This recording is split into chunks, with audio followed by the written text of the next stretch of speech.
Hello, my beloved people. In this edition of Meet the World, I bring you the update of most of the major crises happening in the world today. First, let's look at the Gaza crisis. Last week, not only was at least 93 Palestinians shot dead by the IDF forces while they were queuing for aid at the Zikim crossing, a Catholic church was also attacked with people being killed and injured. Currently now, the IDF has issued an evacuation order in another part of Gaza.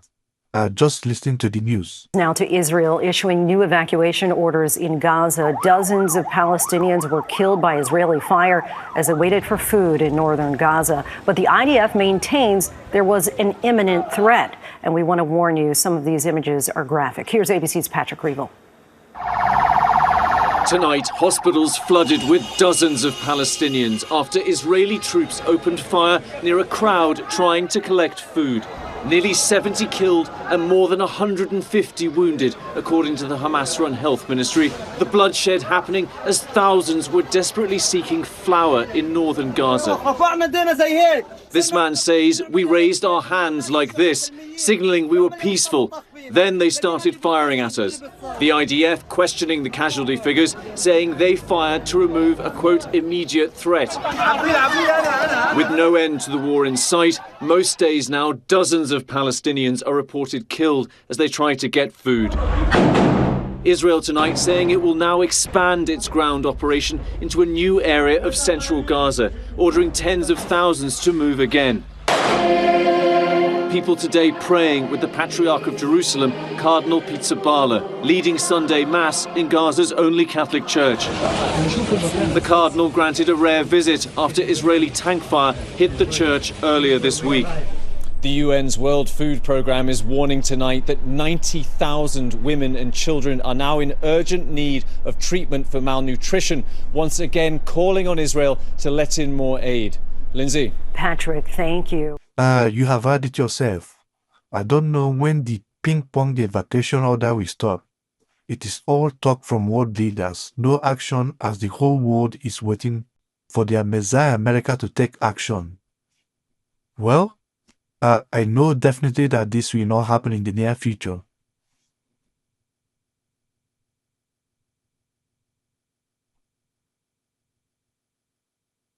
Now let's move to Syria, where the Syrian forces are fighting with the Druze community in Sweden. This fight has consumed over 1,000 lives. Remember, Israel bombed Syrian Ministry of Defense headquarters last week because of this fight. The good news today is a ceasefire has been declared last week. Though this ceasefire looks fragile, but at least it is holding for now.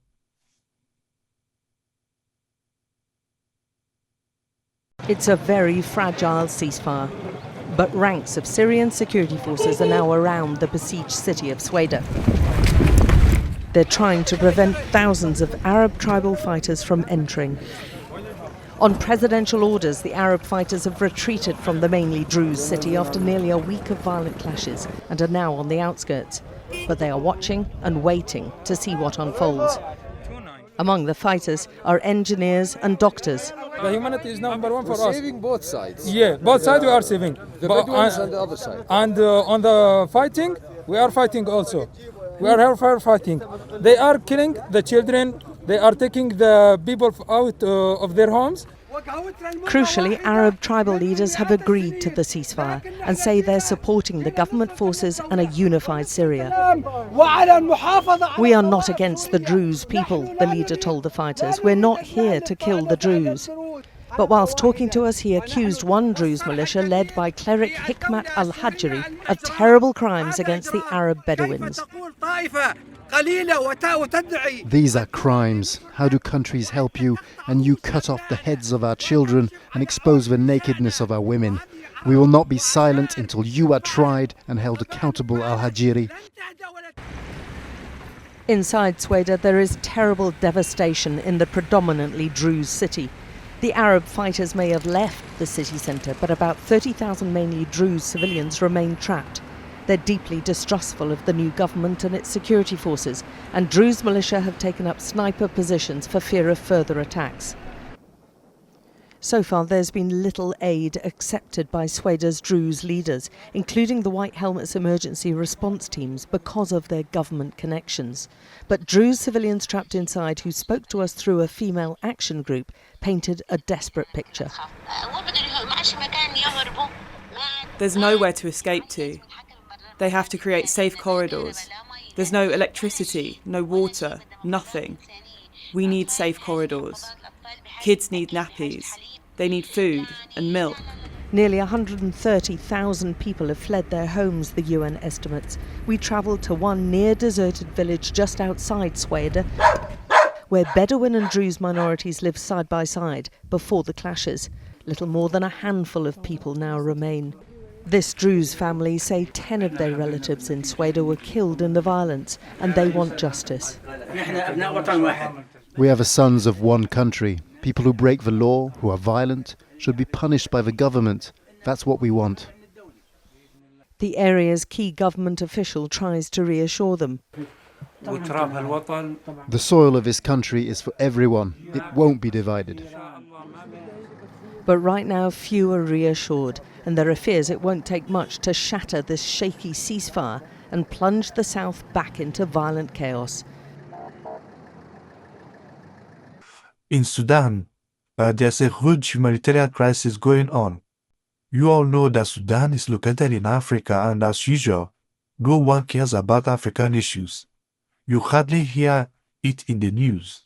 Well, there have been renewed clashes between the Sudanese army and the RSF.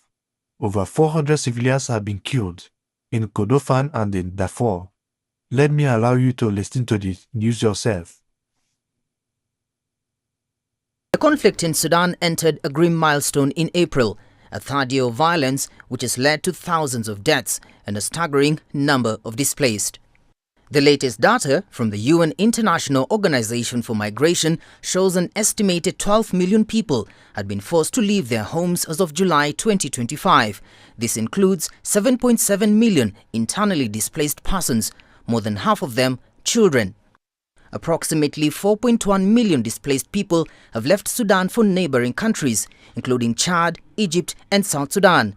3.2 million are reportedly Sudanese.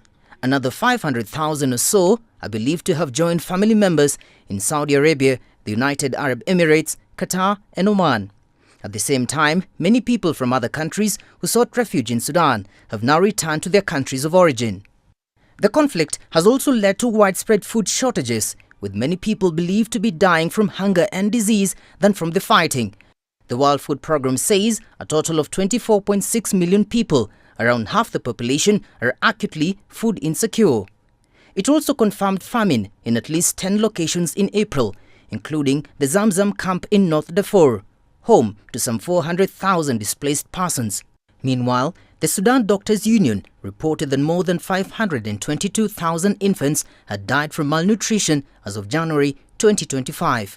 By May of this year, the conflict had also claimed the lives of at least 84 humanitarian workers, all of them Sudanese. The targeting of aid workers and rampant looting of food supplies has further hindered relief operations as global aid cuts further limit desperately needed interventions. David Mbidi, CGTN. South Sudan's President Salva Kiir addressed Parliament at its reopening on Wednesday. Among other things, he said he was committed to the implementation of the 2018 peace deal, despite the fact that opposition leader Riek Machar remains under house arrest. CGTN's Patrick Oyet brings us more. The parliament has opened after a 7-month recess. During that time, first Vice President Riek Machar, who also heads the largest opposition group in parliament, was put under house arrest, where he remains today. Many MPs from his party were absent during the opening in protest, and some civil society groups are calling on Kiir to address Machar's continued detention. However, in his remarks, Kiir did not mention any plans regarding Machar, but instead focused on other national priorities. Peace, security, and national unity remains the top priority. Kiir also said the resumption of oil production is expected to provide the money the country's ailing economy needs. For months now, civil servants have gone without pay, but Kiir directed that salaries be paid on time. The parliament says its priority is to quickly begin debate on the 2025-2026 budget. It says that will lead to the beginning of. For the Russian and Ukrainian war, I see this war as being a political chessboard. People are being used as the pawns because of conflict of ego among the players. It appears Zelensky has understood that his political ambition is not worth the blood of his civilians. As they fight the wicked regime in Moscow, let him realize that you need two hands to clap. So it's a welcome idea that he is finally calling for a genuine ceasefire. Let me allow you to listen and then we come back to wrap it up.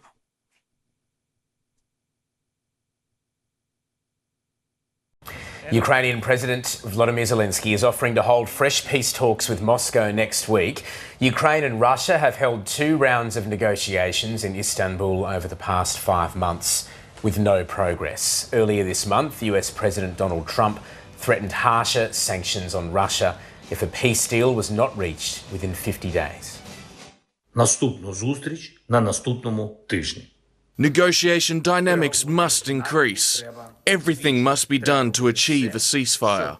The Russian side must stop avoiding decisions.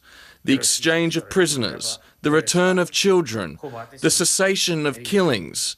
A meeting at the level of leaders is needed to truly ensure peace, a lasting peace. Ukraine is ready for such a meeting.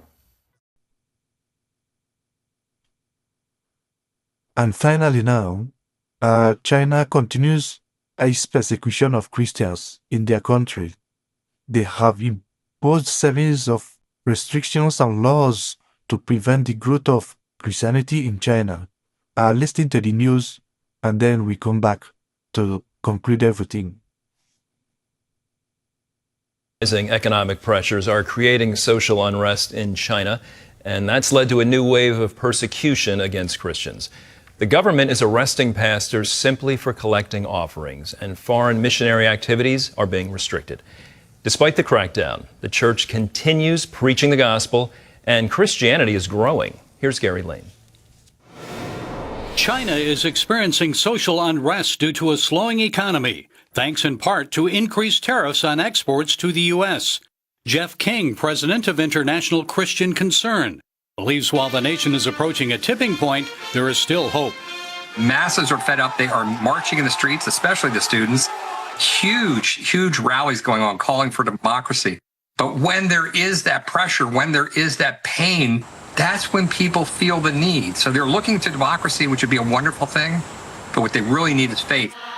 As more Chinese citizens turn to Christianity, Xi Jinping is responding with renewed crackdowns. On May 1st, his government imposed new restrictions on foreign missionaries. For the most part, those who remain hidden will stay, probably until they're caught and thrown out. Foreigners can't preach or teach without prior authorization, which is rarely granted without Communist Party oversight. This is why many missionaries there conceal their evangelistic activities. Have you heard of any leaving, being forced to leave? Some left already, China? I know nearly every foreign Christians who are missionaries, but under the name of a business or even student, and many other even tent making, like medical and even supporting the orphanage services, are totally being kicked out and banned from serving and singing in China. The government is also demanding hymns sung in China's registered 3 self-patriotic churches be consistent with communist principles. Every Sunday, before they sing the doxology, they have to rise up and sing the communist anthem, the national communist anthem first, to sing the praises of the communist heroes, instead of worshiping the name of Lord Jesus Christ. Bob Fu, president of China Aid, an organization that assists persecuted Christians there, reveals the Communist Party monitors Christians through strategically placed cameras and facial recognition software. All the four corners of the church, including the pulpit, has to install face recognition cameras in order to monitor all those who are attending the church worship service. And even the tithing and offering is called a foreign religious service. Now is totally criminalized, especially in the house churches. So many house church pastors are arrested just because they set up an offering, a tithing box in the church. The charge against those pastors is business fraud. Over 2 years ago, public security police arrested 3 pastors from the Lin Then Covenant Church on these charges. They went on trial in May. China Aid reports one pastor was sentenced to 2 years in prison. 2 others received more than 3.5 years. Simply for having their church with a Sunday school and with an offering box for tithing and offering in their church. Fu and King argue that despite Xi Jinping's crackdown, Christianity is growing in China. Last year, they had planted 2 more churches under the heaviest persecution. So we have seen many house churches had experienced revival. While their pastor Wang Yi serves a 9-year prison sentence, members of the Early Rain Covenant Church are igniting the fires of revival. I can never understand, the Marxist leaders, how they don't get this. The more you press down, the more the church spreads. Christians have a long history of dealing with chains and oppression, and again, nothing stops them. It's such a great story. Gary Lane, CBN News.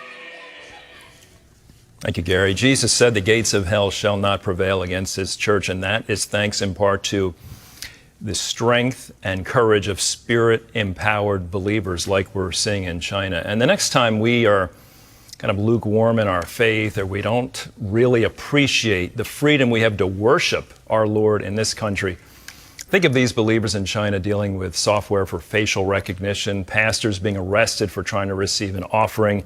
You have believers forced to sing the communist anthem. Not only should we be praying for these believers, but also this should be a shot in the arm of our own faith. And we need to really step it up and appreciate what we have in this nation. Please keep praying for them. My good people, you have all heard it. The world is full of crises. The question is, who will bear the cat? Who will rescue the world from all these constant crises that's happening here and there? These are all man-made issues. We are not talking about natural disasters here. We are talking about man-made conflicts. The question is, who will have the moral justification to say enough is enough? Please, kindly subscribe to this channel, because you see, with your subscription that we grow. Give a thumbs up to this content. Share it to people so that we all will be able to raise one voice to ask leaders of this world to bring peace to the world. All we need is equality. All we need is human rights. Let human rights be human rights. Thank you and God bless you.